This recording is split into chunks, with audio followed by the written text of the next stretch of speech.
एक बार अपने लिए भी तालियां बजा लीजिए, खासकर जो छात्र हमारे साथ हैं।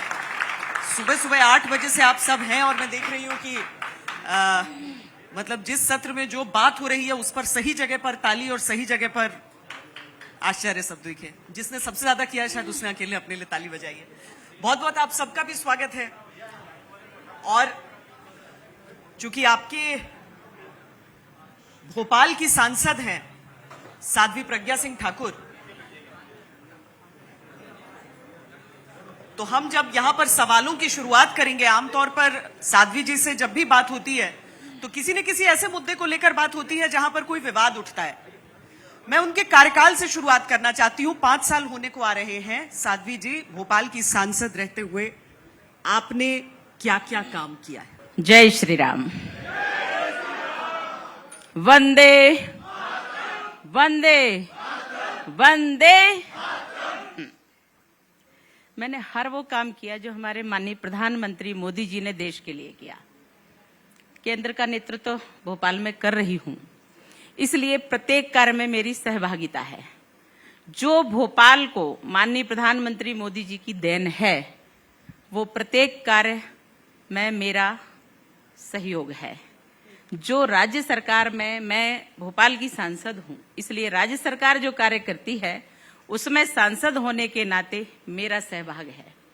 अब अगर आप कहेंगे तो मैं लिस्ट पहले से लेके आ जाती, क्योंकि माननीय प्रधानमंत्री मोदी जी और हमारे शिवराज जी के कार्यकाल में इतने कार्य हुए, मुझे लगता है कि गिनाना, ऐसे आपके कार्यक्रम में 45 मिनट का मेरा समय है और उसमें गिनाना तो असंभव है, इसलिए लिस्ट में आपको बिल्कुल पहुंचा दूंगी जी।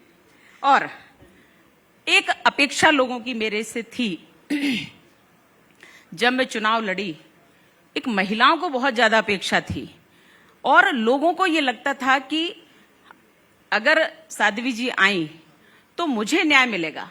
और आज वो सत्य है, क्योंकि जितनी महिलाएं मेरे पास आती हैं शिकायत लेके, और एक और बात बता दूं कि सिर्फ भोपाल की नहीं, पूरे मध्य प्रदेश की और पूरे देश की,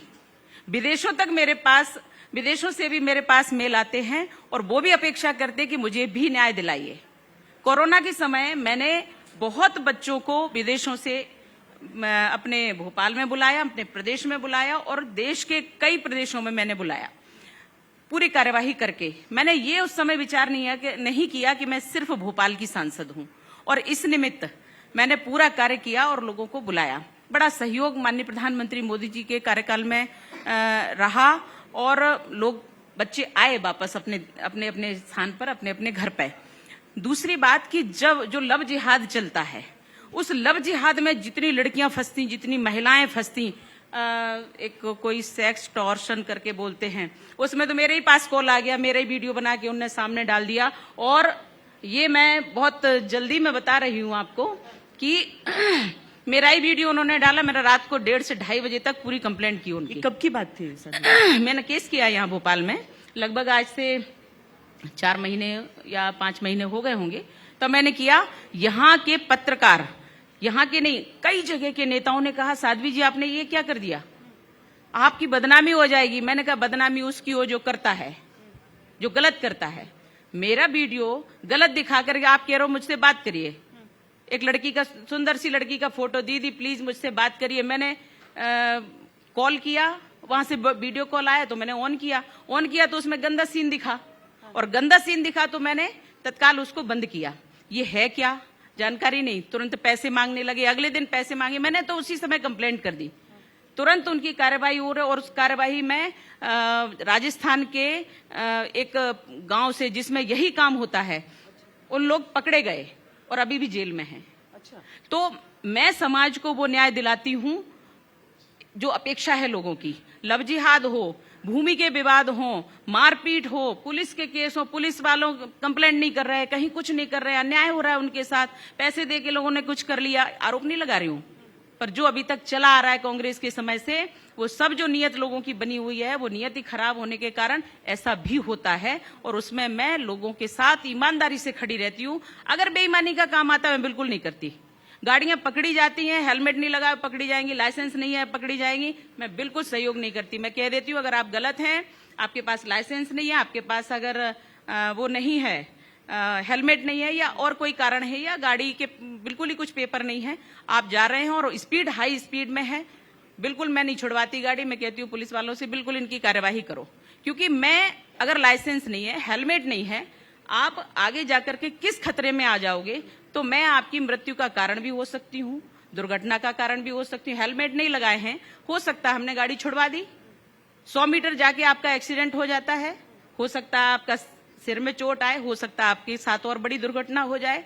तो मैं निमित्त बनूंगी इसकी कि मैंने गाड़ी छुड़वाई और बिना हेलमेट के वो व्यक्ति वहां तो गया। आप जिसको मदद की जरूरत है बिल्कुल। उसको साध्वी जी ने मदद पहुंचाई है। पिछले 5 सालों में लोग आपके पास आते हैं समस्या लेकर। लव जिहाद का आपने जिक्र किया, आप मतलब निरंतर इसमें लगी हुई हैं। क्या माँ बाप निरंतर। आते हैं या फिर माँ बाप भी आते हैं, बच्चे भी आते हैं, कुछ लड़कियां ऐसी आती हैं कि हमारे माता पिता को पता न चले, तो मैं उनको उस तरह से डील करती हूँ, उस तरह से उनको समझाती भी हूँ और उनका साथ भी देती हूँ। पर साध्वी जी कई बार जो ये युवा जोड़े हैं वो ये भी कहते हैं कि हमारी मर्जी है, इसमें क्यों बीच में पड़ रहे हो।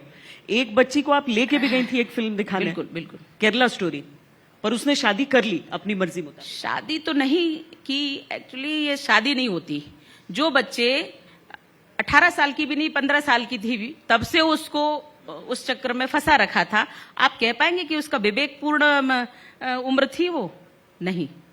उस उम्र में 15 वर्ष की उम्र में उसको उसने फंसाया, पूरी तरह से उसके लोन निकाला, बहुत सारी चीजें ऐसी की कि उसको एक तरह से भ्रमित कर रखा, और वो लड़की बिल्कुल नहीं समझ पा रही है। माता पिता तो उनके लगता है बेवकूफ हो जाते हैं ऐसे लोगों के, लड़कियों के, जिनको कुछ समझ में नहीं आता। जब उनकी दुर्गति होती है उस समय वो आती हैं कि अब हमें बचा लो। तो अब आपको क्या बचा लो, अब आप स्वतंत्र हो, कुछ भी करो। देश में तो अधिकार है चुनने का। 19 साल की हो गई तब मेरा ख्याल है नहीं, उसने- 15 साल की। नहीं, वो तो आपने शुरुआत बताई ना, बाद में तो ये अधिकार देता है हमारा तो मुझे तो संविधान। ऐसा लगता है कि ऐसे लोगों पे जब से 15 साल से उसके साथ ये हो रहा था, तो जो दूसरा पक्ष है उन पे कार्रवाई होना चाहिए, और मैंने प्रयास किया। क्योंकि 15 वर्ष, जब वो लड़की की 15 वर्ष की उम्र थी, तब से तुम उसका शोषण कर रहे हो, तब से उस लड़की को तुमने इस प्रकार का बना रखा। वो लड़की को कहीं और सोचने का, विचार करने का, किसी से मिलने का, उसको अपनी जिंदगी जीने का कोई अधिकार ही नहीं था। वो पूरे समय उसमें व्यस्त रहती थी। उसका कारण है कि हम घर में संस्कार नहीं दे पा रहे हैं, हम उनका संरक्षण नहीं कर पा रहे हैं। ऐसे लोग जो गुंडे मवाली होते हैं, ऐसे लोग जो असामाजिक तत्व होते हैं, ऐसे लोगों को हम एक तरह से, हमारा समाज, वो समाज जो अपने आप को इन सब चीजों से ऊपर मानता है, वो समाज ही इनके बीच में आड़े आता है और वो इनको प्रश्रय देता है। क्या हर मामला लव जिहाद का मामला होता होगा जहां हिंदू मुस्लिम होंगे? नहीं, मैं इस बात को नहीं मानती।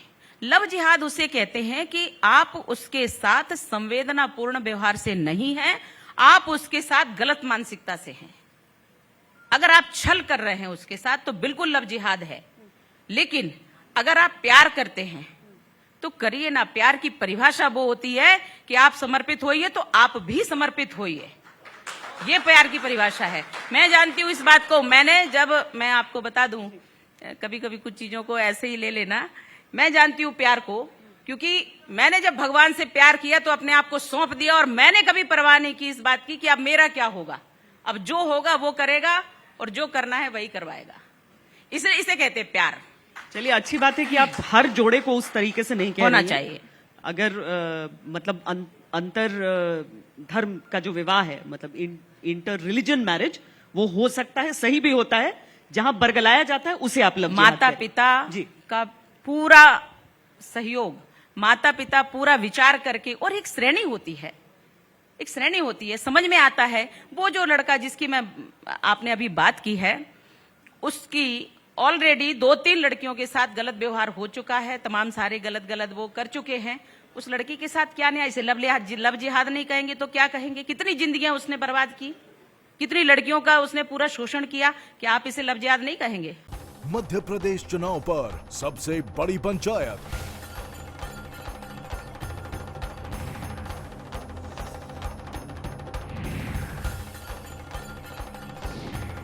15 सितंबर दिन भर सिर्फ आज तक पर।